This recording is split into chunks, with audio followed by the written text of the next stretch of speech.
There is nothing that annoys me more than a parliament that is just a bunch of rabble-rousers. Now, over the yesterday, it was noticeable that the parliament was focusing on, particularly in question time, not only in the lower house but also in the Senate. They were focusing on the issues around Brittany Higgins and Bruce Lehrmann allegations that she was sexually abused by him. Now, this is a key issue, I understand that, but we do have to remember that as we continue to pursue these issues, it makes the situation far more worse for both parties, in fact. Not that I have that much time for anyone who allegedly abuses somebody else, but we must be fair and we must be kind of reasonable. So I understand the issues here, but the fact that the Liberal Party no longer have any real arguments that they can use in relation to any particular issue because they're declaring that they're not going to support anything that the government may do, whether that's around housing, energy, whatever. They're just not going to support it. So they have to find something else for which they can attempt to make the government accountable, and something which they believe is going to resonate with the community in such a way that people will think, hello, that's a shitty government, let's do away with them. But in doing so, they make themselves look, I believe, extremely pathetic. Now, the fact that they've attacked Gallagher, the fact that in the lower house in particular, they've attacked Tanya Plibersek, is a strong indicator that they have nowhere to go around any of these issues. Particularly, I think, when they attack Tanya, because Tanya's a very strong leader and a very forthright individual who I believe to a large extent has her morals intact, and she knows what is appropriate around this particular issue. And so they chose to attack her because the Liberal Party believed that she was informed or given some information prior to this matter being taken to Linda Reynolds.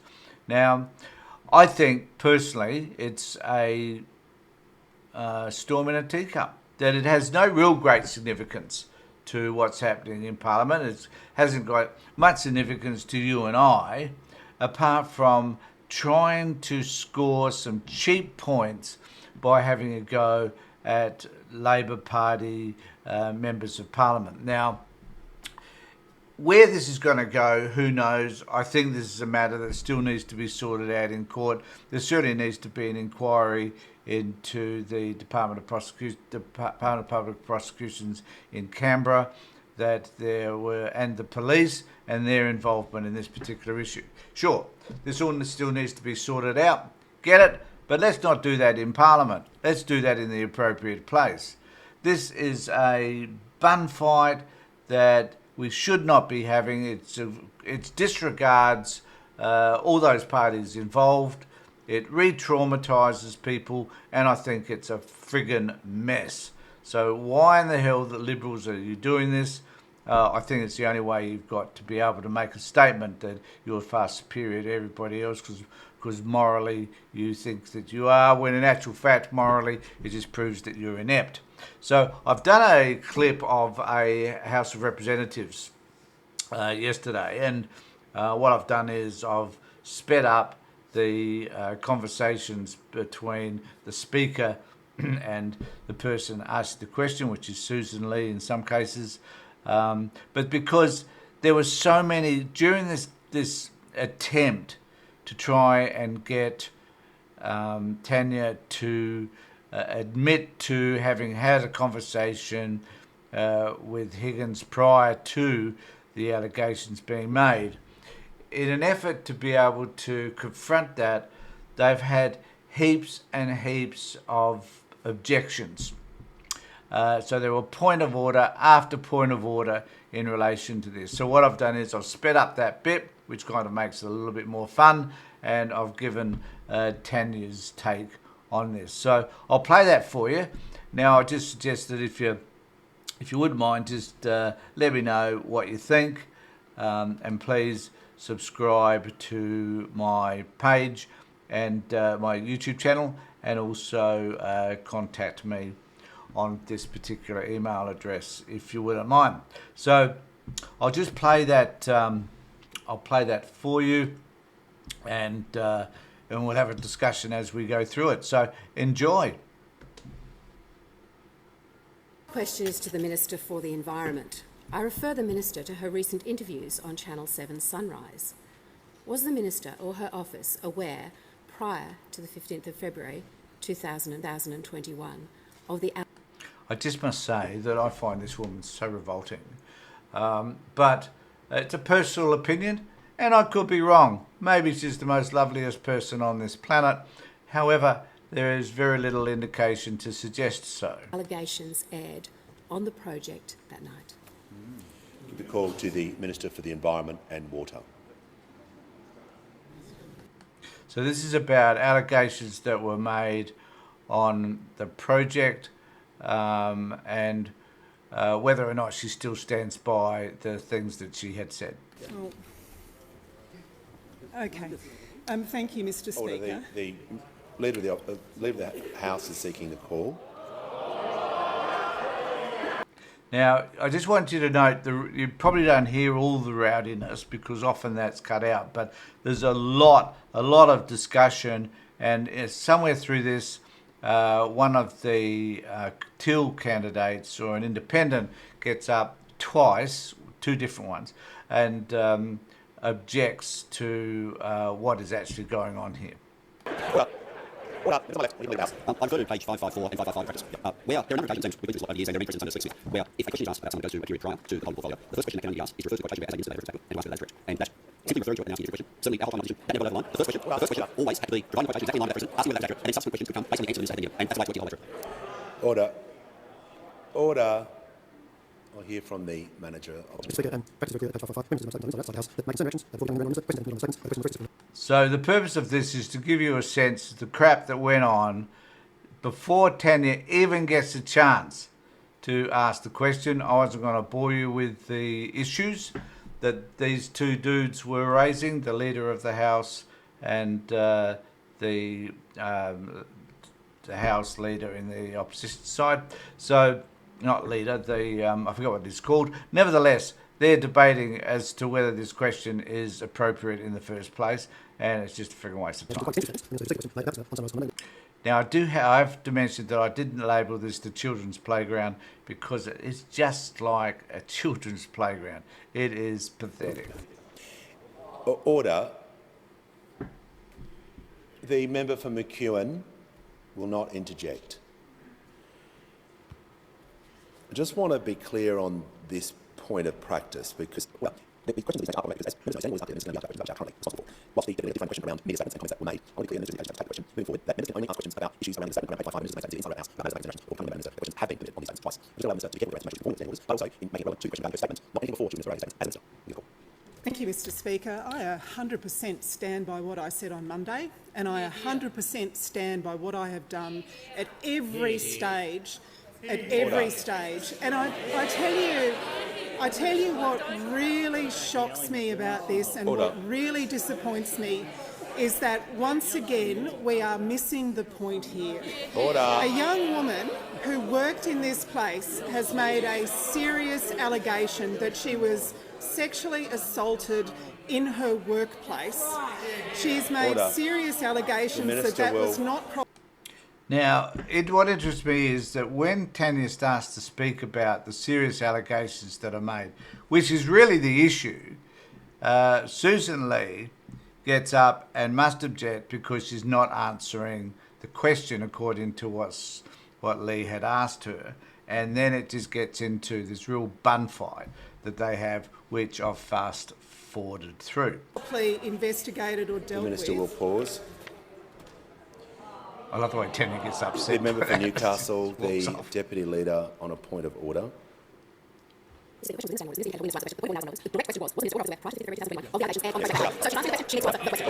Oh, she's revolted more. So, just moving forward, because you're asking a question about decision action before she came Minister. Your question framed around her media, that's why it's understanding was. You only asked Minister all questions about what since they become Prime Minister. Oh, Milton looks good, doesn't he? So far she is. I'm going to call you.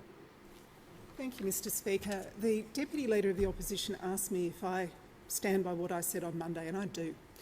And I'll tell you why I do. Because it shocks me that in this place today we've got these sorts of questions when what the issue is here is a young woman who worked in this place has made a serious Attorney allegation General will cease objecting. that she complains and has further alleged that her complaint was not dealt with appropriately by her employer. You bet I asked questions. You bet I took it seriously. Order. Would I do the same again? I 100% would. There is a reason, Mr Deputy Speaker, that only 13% of sexual assaults are reported to police in this country. The Minister will pause. Now we're going to get a objection on a point of order from I forget who it is now, but it's an independent, I think. So, and this is quite important. The member for North Sydney on a point of order. Thank you, Deputy Speaker. It's just on Standing Order number 91, which is about disorderly conduct. This is a conversation which is highly emotive, and there are questions to be answered here, but I do not think it's appropriate for any member of this House to be yelling across the chamber at another member to just simply shut up. I don't think that's appropriate. So if I could call the House back to order and ask that that be addressed. Order. And I think she was referring to both sides. So, but I think someone on the Labor side were telling someone to shut up on the other side. But the point is that this rarely happens where they dispute, or they will at least, someone will try and bring it back. Milton does the best he can, but he fails in some of these areas, I think, and this is one of them. He could have been tougher here, but he chose not to be. But certainly for someone to stand up and say, let's bring this back to order, is probably a good thing. But these children in this playground should know better. Has the Minister concluded her answer? Just to well, the member for Lawler is on her feet. So this is the first question that was asked, and then I've got a snippet of the second time a question is also asked of her. The member for Lawler will resume her seat for a moment. The House will come to order. I agree there is far too much noise, particularly Do something about it, regarding Milton. this subject. Jesus So I'm going to ask all members to just reflect on that point, and I will hear from the Deputy Leader on a point of order. The Minister's not answered the question relates to your ruling by suggest, and I want to ask to your ruling, and quite frankly, the Minister made statements inside and outside the House, but matters that make concern their actions before becoming Minister, questions have been communicated by statements. I'm not sure what your ruling narrows the answer the Minister was entitled to give, so she actually could not address the question validly. No, Just before the Speaker, this issue will arise again other times. It has over the last 10 years. The key point is to find two words that were just read out by the Deputy Leader. The question on those statements. The question can only answer that statement that has been made by the Minister. Just so everyone's clear, there are any further questions. Order. The practice is just so everybody knows, I might be this through the question on basis as well. Questions to be asked by the Minister, practice is about statements that they've made as Minister regarding another issue. So whatever the Minister may want to say on that interview, you can ask questions about. Well, the Secretary what the Minister said in her interview on Monday, when specifically the question of who and what prior to the episode of the suggested, the Deputy Leader entitled to question. Well, that was correct. It wasn't allowed. We'll move forward. So I just want you to observe how much time was wasted. I fast forward through it, but how much time is wasted arguing about stuff which is about the way something was said, the way a question was put, whether the person has answered the question appropriately, all this sort of stuff, when we're actually supposed to be talking about, or at least the Liberal Party want to talk about some of these allegations about what Tanya Plibersek had said. So this is the second question that's being focused on Tanya's experience and the things that she might have known in relation to Higgins. The question is to the Minister for the Environment. In the last Parliament, the member asked 16 questions in question time relating to the serious allegations aired on the project. When asked about this questioning on Sunrise on the 5th of June this year, the Minister stated that nobody tells me what to ask in question time. Did the Minister engage with any third parties regarding the content of these questions before she asked them? How pathetic is that? Did anybody Did she engage with anybody else? Well, probably not. She says she didn't. Who knows? But it's just it's just a bizarre sort of question to be asking. Order. Just in terms of the order practice, the final change of the question has to be about statement. Not taking someone else. You can't refer to the statement and say, having done that, now answer this. The question has to be about what was said in the statement. The statement was what was said as a minister. Mr. Speaker, the question specifically went to what the minister said in an interview on 5 June this year, describing her practices in relation to questions. That part of the question is in order. The last part, or the hook, that the deputy leader was adding into that regarding another subsequent question, I just want to remind all members, practice allows questions only to what the minister has said as a minister. She is entitled to answer that question. I'll listen to her carefully to make sure she's relevant to that part of the question, the deputy leader. Speaker, I submit to your ruling that one question I asked relates to one statement that was made in the interview, and my question directly relates to that statement. With respect to your comment, there's a question. You simply So just to fill this in, here's Susan Lee arguing about the hook that Milton referred to, and trying to explain that it wasn't a hook. It was so this sort of carry on. I do watch Question Time most days, but I find it extremely frustrating that they insist on behaving the way that they do.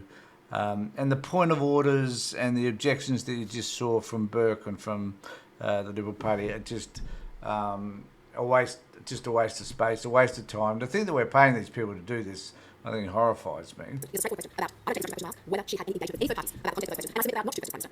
Well, just going to ask, just call the minister to the dispatch box. She can answer the question. I'm going to listen carefully to make sure she's being relevant to the question and to standing orders. Thank you, Mr. Speaker. And I say again, nobody tells me what to ask in question time. But is it any surprise that the Shadow Minister for Women, when she hears in the media that there has been a sexual assault in Parliament House, a very serious allegation, and then also hears in the media that that has been inappropriately dealt with by the employers in this place, that she would ask questions? Is there any wonder? And in fact, Mr. Speaker, I would say I would not have been doing my job at all if I had not asked questions about this. Order. And Mr. Speaker, can I take us back to the issue at hand here once again? Is it any wonder, Mr. Speaker, that only 13% of sexual assaults in this country are reported to police when we see what has been happening in the media this week, with SMS messages leaked to the media, Order. with private conversations taped and leaked You have to Susan the media? again. I'll just deal. The minister will report order. I'll hear from the member for Goldstein, who was on her feet first. The member for Goldstein, the point of No, order. that's right. This Mr. is Speaker, the Section independent. 91, disorderly conduct. I would remind the chamber how triggering this conversation is for the woman involved, the staff in this building, and the women around Australia who are victims of sexual assault, and also remind the chamber that we have young people in the gallery listening to this behaviour. Here. Look, I want to remind all members that we have a role to play and set the standard for an inclusive, respectful and I find this bit of Milton is really interesting because here he is trying to explain to a bunch of rabble-rousers that the purpose of Parliament is to be able to model good behaviour and respect for everybody else. He talks about this, so he's about to tell us what actually they have agreed to when they signed a document about what the Parliament should look like and how they should behave. Because they don't. This is so friggin' hypocritical, but here he is explaining it to us all. professional workplace here in Australia and across Australia. Order. I want to ensure that we display exemplary individual leadership as we've agreed by all members of this Parliament in February this year. I'll hear from the Deputy Leader of the Opposition on a point of order. It's not Mr. Speaker, and the President of the around content conversation. We respect the better on this, but she simply answered the question. Order. The Minister is being relevant because the question was about her statement, which she is answering about these issues. Just think, amongst all of this, how much time have we spent actually listening to Tanya answer the question? Very, very little, because at the end of the day, it's not about that. It's not about them being interested in the case with regard to Higgins and Learman at all. It's about political point scoring. That's all that it's about. She has the call. She's halfway through her answer. She's going to be heard in silence. She has the call. Mr Speaker, I want to thank the member for Goldstein for bringing us back to what matters here. This conversation is an incredibly difficult conversation for many thousands of people who are watching this right now. They find it distressing because they know that when victims of sexual assault report these matters to the police, they often go into a process which is re-victimising and re-traumatising. In every instance, Mr Speaker, I behaved ethically and completely properly, respectful of the issues at hand and respectful of the people involved. Yeah. And finally, she gets the question finished. Interjecting. So for whatever it's worth, that is the children's playground being played out by the people that we pay a lot of money to represent us, and I personally find it's a disgrace. Don't know what you think. If you've got a comment to make, please make it down below in the comments section or email me, and please subscribe to my channel, which would be really great. So thanks everybody, thanks for being with me. Let us know what you think. I really would be interested in what you think about Parliament in particular, and this particular issue if you like. Thanks for being here. Take care, look after yourselves and be safe.